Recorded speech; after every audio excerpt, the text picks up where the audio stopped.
조금 전에 소개받은 국방기술진흥연구소의 김종영입니다.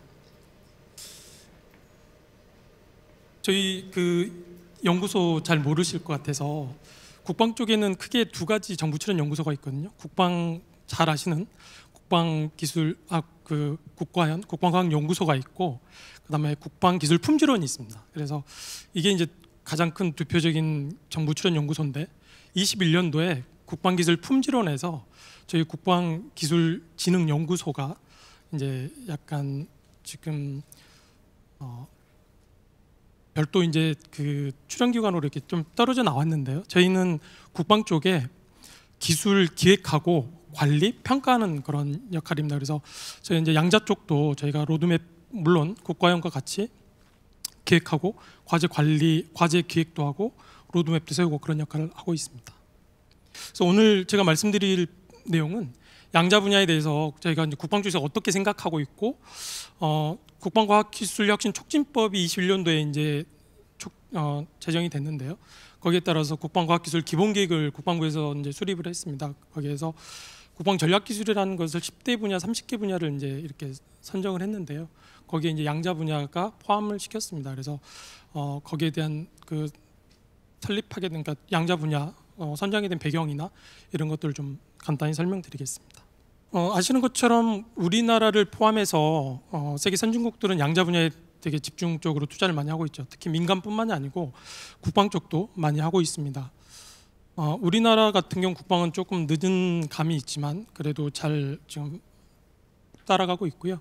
대표적으로 아는 것처럼 유럽은 되게 양자 쪽에 강대국입니다. 연구도 많이 하고 있고, 그쪽에서 만약 학교나 업체나 기술력이 되게 높고, 그리고 이제 잘 아시는 것처럼 중국도 많은 투자를 하고 있습니다. 그리고 미국도 현재 국방 쪽에 대해서 많은 투자를 하고 있는데요. 제가 우리나라 민간 같은 경우는 21년도에 국가 양자 연구개발 투자 전략을 수립해서 오늘 같은 퀀텀 코리아 행사를 비롯해서 집중적으로 좀 투자를 하고 있고, 국방 같은 경우는 저희가 이제 23년도에 양자 분야를 국방 전략 기술로 선정하고 양자 컴퓨팅 및 센싱 기술 특화 연구소를 개설을 했습니다. 그래서 이제 본격적으로 하고 있고, 물론 이거는 이제 저희 연구소에서 이제 과제를 하고 있지만 국가연에서 양자 센서 쪽으로 그 전에도 계속 연구를 하고 있고, 현재도 활동적으로 연구를 하고 계십니다. 이 장표에서 제가 좀 말씀드리고 싶은 거는, 아시는 것처럼 이제 양자 기술이라는 게 고전 무기 체계가 있고, 양자 기술이 적용이 됐을 때 어느 시점에서 그럼 어떤 분야에 대해서 과연 양자가 우위를 점할 수 있을까? 그 분야는 뭘까? 이게 저희 기관 현재 국방 쪽에 많은 고민사항입니다. 물론 민간도 양자 기술에서 개발을 많이 하고 있고, AD를 포함해서 저희 국방 쪽에서도 기술 많이 개발하고 있는데, 이 기술하고 양자의 응용하고는 또 다르거든요. 그러니까 현재는 이제 많은 분야에 대해서 기술적 탐색 단계에 있다고 봅니다. 특히 양자 암호 통신이라든지 양자 통신, 그다음에 양자 컴퓨터, 양자 센서 각 분야에 대해서 특히 양자 컴퓨터 같은 경우는 이제 뭐 어떤 하드웨어적으로 어떤 큐비트가 가장 적합한지 이런 지금 계속 탐색을 하고 있고, 지금 뭐 다 아시는 것처럼 초전도체 방식이 이제 가장 앞서 나오긴 하지만 기술적으로 이렇게 탐색하고 있는 단계하고 그걸 실제 군에 응용하는 단계는 또 다르다고 봅니다. 그래서 실제 이 양자 기술이 과연 고전에 우리가 쓰고 있던 관성 항법 장치라든지 이런 분야의 예를 들면 가격 대비, 성능 대비, 여러 가지 정밀도 대비 다 능가를 하고 그걸 적용하는 게 과연 맞을까? 이런 판단들을 현재 이제 군에서 하고 있는데, 그 판단도 상당히 어려운 것 같습니다. 그래서 저희가 이제 요거는 2021년도, 22년도에 이제 양자 쪽에 맨 처음에 이제 국방 쪽 좀 홍보를 하자 그래서 양자 10선이라고 이제 그림을 그려서 약간 전문가들하고 이제 같이 자문해서 책자를 좀 발간한 적이 있었는데요.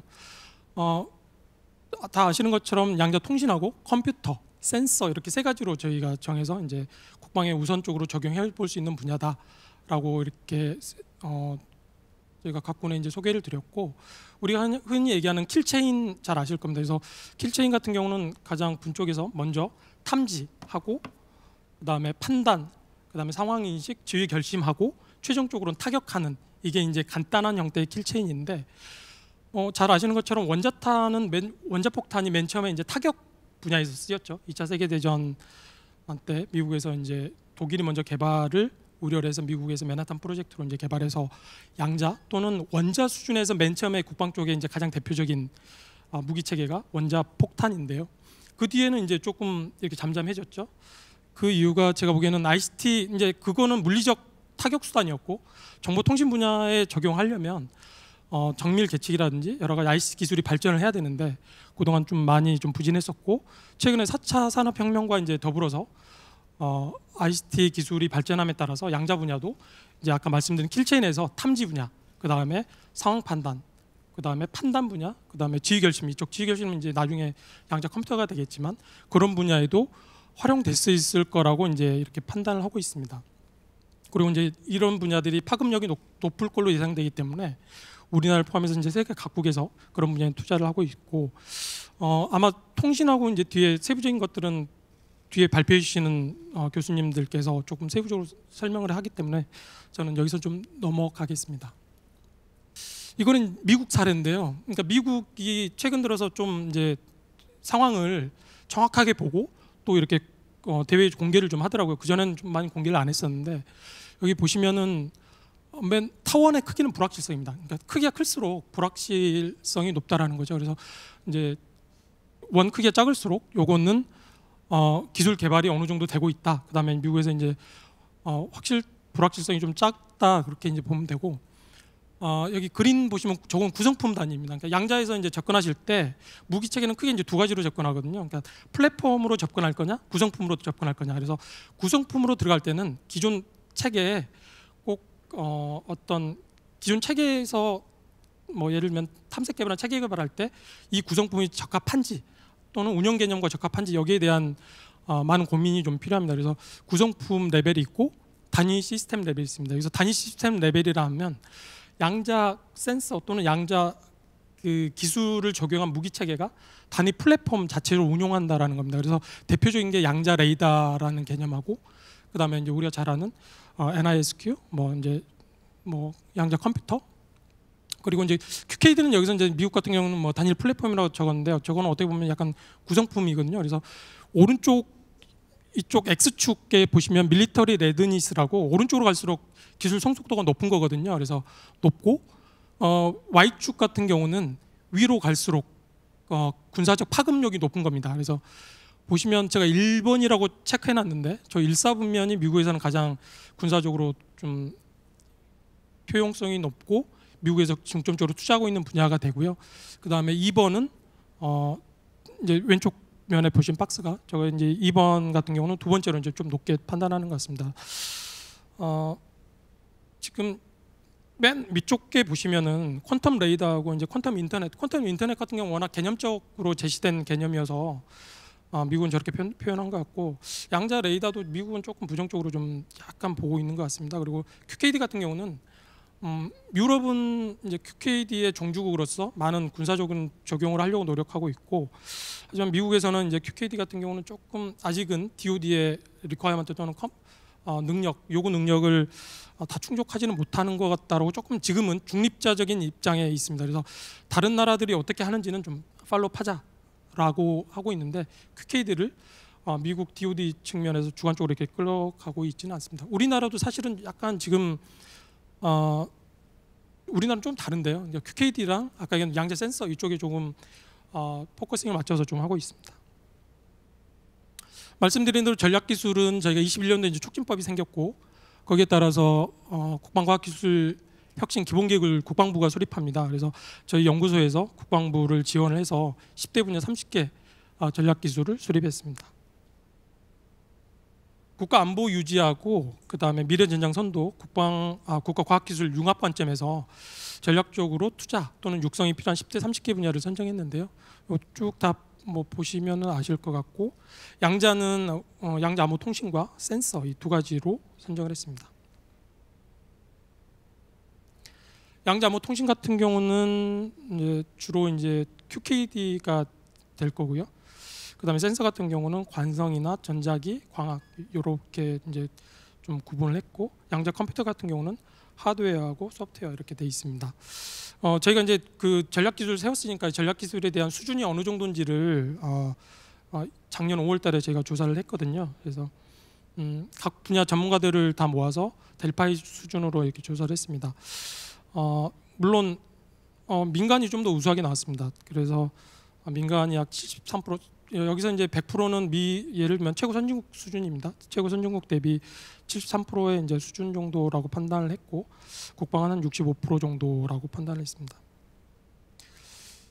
그래서 특히 여기서 이제 보시면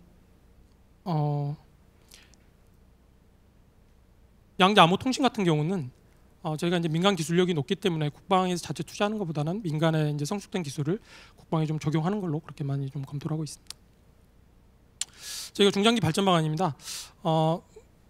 양자 암호 통신 같은 경우는 지금 좀 넘어야 할 산이 많습니다. 특히 예를 들면 아까 얘기한 미국에서 이제 대표적으로 제시한 게 양자 그 어센 문제인데 인증 문제들과 해결되지 않으면 미국에서는 좀 적용이 어렵다라는 관점이 있는데, 우리나라도 그 부분에 대해서 이제 조금 더 고민을 하고 현재 기술적으로 어떻게 그거를 헤쳐나갈 건가를 좀 고민하고 있습니다. 그래서 QKD 같은 경우는 저희가 이제 좀 민간 우수 기술을 받아들여서, 민간에서도 이제 애틀이 포함해서 여러 군데 하고 있는데 그걸 받아들여서 저희가 이제 응용이나 시험 개발 쪽으로 좀 고민을 하고 있고요. 얽힘 기반은 상당히 아직은 좀 먼 기술입니다. 그래서 중국에서 뭐 위성으로 묵자호에서 이제 약간 성공을 했지만 우리나라 같은 경우는 아직은 이제 얽힘 기반은 아직 과제화나 아직 하고 있지는 않고요. 그리고 양자 위성 통신 쪽도 이제 좀 고민을 하고 있는 분야가 되겠습니다.